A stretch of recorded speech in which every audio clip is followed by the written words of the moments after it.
আবারও বলছি, tagging culture out of syllabus right now, because বাংলাদেশের ট্যাগ ট্যাগ ট্যাগ, এ অমুক ও তমুক, দাড়ি থাকলে এই, বোরখা পড়লেই, মার্শাল্লাহ বললে ওই, তো এগুলো আর বাংলাদেশের মানুষ খায় না।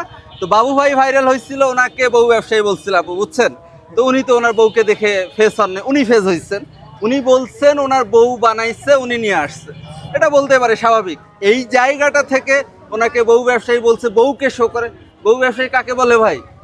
এটা ডেফিনেশনটা একটু দেখেন, বাংলাদেশে কাপল ভ্লগগুলো ঘুরে দেখেন, তাদেরকে বউ ব্যবসায়ী সবাই না আবার।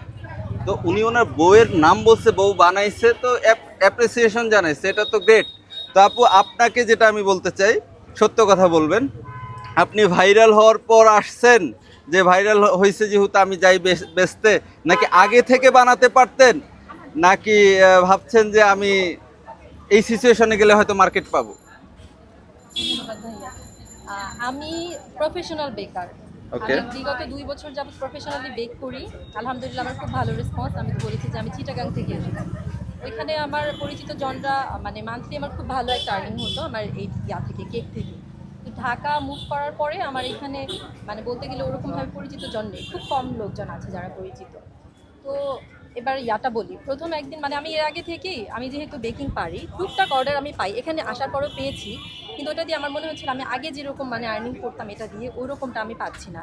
বা এটা আমার না, বেকিং করাটা আমার এক ধরনের নেশা হয়ে গেছে, যে এটা না করতে পারলে মানে আমার শান্তি লাগে না। আমি ঘরের সব কাজ করি, তারপর আমার মনে হচ্ছে যে আমার বেকিংটা মনে হয় ঠিক মতো প্রপারলি মানে আমি এটাকে ইউজ করতে পারছি না। যেহেতু আমি প্রফেশনাল বেকার, সেক্ষেত্রে যারা প্রফেশনালি বেক করে তারা বলতে পারবে যে এটা এমন একটা নেশায় পরিণত হয় যে এটা থেকে কেউ স্টপ করতে পারে না নিজেকে।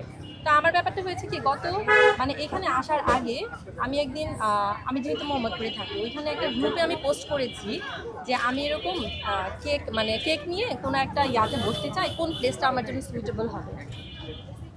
তখন এই ওই ওই পাশে একজন ফুডকার্ট করে, উনি চালায়, উনিও একজন মেয়ে, উনি আমাকে এরকম কমেন্ট করেছে, অনেকগুলো মানুষ আমাকে কমেন্ট করেছে, মানে সাজেস্ট করেছে কমেন্টে যে কোথায় বসলে আমার জন্য ভালো হয়। তো অনেকগুলো প্লেস বলার পর আমি যেহেতু মোহাম্মদপুর, আগারগাঁও আমার জন্য অনেক দূর, উনি বারবার করে আমাকে বলছিল আগারগাঁও বসেন। তা আমি বলছি যে না, আমার ছোট বাচ্চা আছে, এদেরকে সবসময় মানে দূরত্ব তৈরি হয়ে যাবে আমার জন্য, যখন তখন কোনো সময় দরকার হলে আমি আসতে পারবো না। তখন উনি আমাকে বললো না, আপনি গিয়ে একদিন বসে দেখেন। ইতোমধ্যে আমি ওই যে জাকির ভাই না, জাকির ভাইয়ের ভিডিও দেখেছি, কিন্তু আমি জানতাম না যে এক্স্যাক্ট উনি এই লোকেশনেই বসে। তা আমি প্রথম যেদিন এসেছিলাম আমি ওই পাশটাতে বসেছিলাম, আমার কাছে খুব ইতস্ত বোধ লাগছিল যে কোথায় না জানি চলে এসেছি, কোথায় বসছি। আশেপাশে ধরেন কেউ চুড়ি বিক্রি করছে, কেউ খেলনা বিক্রি করছে, পাশে আরেকটা কেকের স্টল ছিল, কিন্তু আমার নিজের কাছে এত আনইজি লাগছিল যে আমার মনে হচ্ছে আমি এখন এটা নিয়ে উঠে চলে যাই। তারপরে জানি না আল্লাহ আল্লাহ করে যখনই আমার মানে আমি মনে স্থির করেছি আমি চলে যাব, হঠাৎ করে আমার দোকানে কাস্টমার চলে আসছে, মানে ওরা কয়েকজন স্টুডেন্ট একসাথে এসে 5টা কেক নিয়ে ফেলছে, 5 পিস। তো ওইটা থেকে আমার স্টার্ট হয়ে গেল এইখানে। আর আমি ধন্যবাদ দিতে চাই ওই বোনকে, নুসরাত নামের বোন, যে আমাকে মানে ওনার এক কথায় আমি চলে এসেছি। ইভেন ওই দিন ওনার আসার কথা ছিল আমার সাথে, কোনো মানে কারণবশত উনি চলে গেছে ঢাকার বাইরে। আমি একা, জানি না আল্লাহ আমাকে কীভাবে সাহস দিয়েছে, আমি একাই চলে এসেছি। তা আমি মনে করি যে তখন থেকে ওই যে সেল হওয়ার পর থেকে আমার মধ্যে আর আগ্রহ বাড়লো যে আচ্ছা ঠিক আছে, এই লোকেশনটা আমার জন্য অনেক সুইটেবল। এবং আমি ওই যে জাকির ভাই নিয়ে একটু কথা বলতে চাই। ওকে, আমি হ্যাঁ, কোশ্চেন আসুক।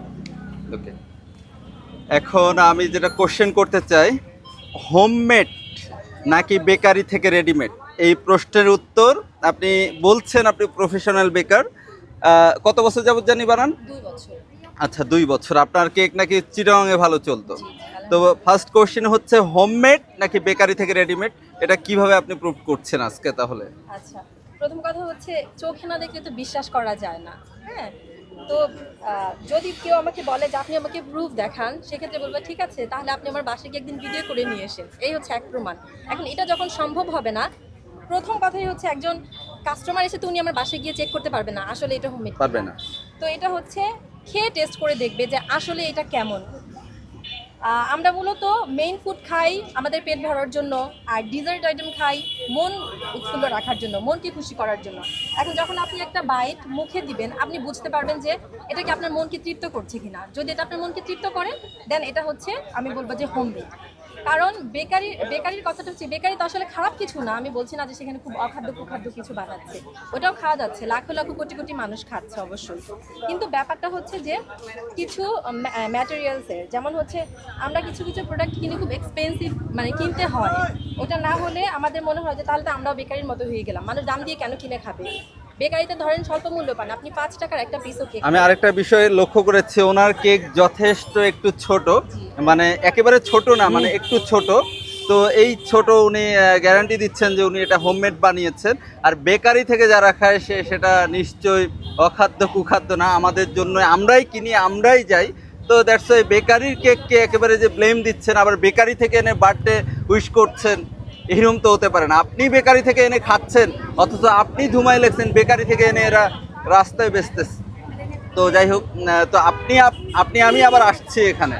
তারপর আরেকটা কোশ্চেন, সেটা হচ্ছে ঢাকার পূর্বের নাম কি ছিল, আপনাকে কোশ্চেন করি আমি। জাহাঙ্গীরনগর। আচ্ছা, তাহলে আজকে এই কেক সিটির পূর্বের নাম কি ছিল? আগারগাঁও নতুন মোড়। আচ্ছা, তো রীতিমতো কেক সিটিতে রূপান্তর হয়েছে। তো এই ভাইরাল হওয়াটাকে আপনি কিভাবে দেখছেন? এটা আসলেই কি ব্লেসিং, না আপনি এই জায়গাটায় কিভাবে জাজ করবেন? আমি বলবো যে আলহামদুলিল্লাহ এটা ব্লেসিং, কারণ আপনি যদি বাইরের কান্ট্রিগুলো দেখেন দেখবেন যে এরকম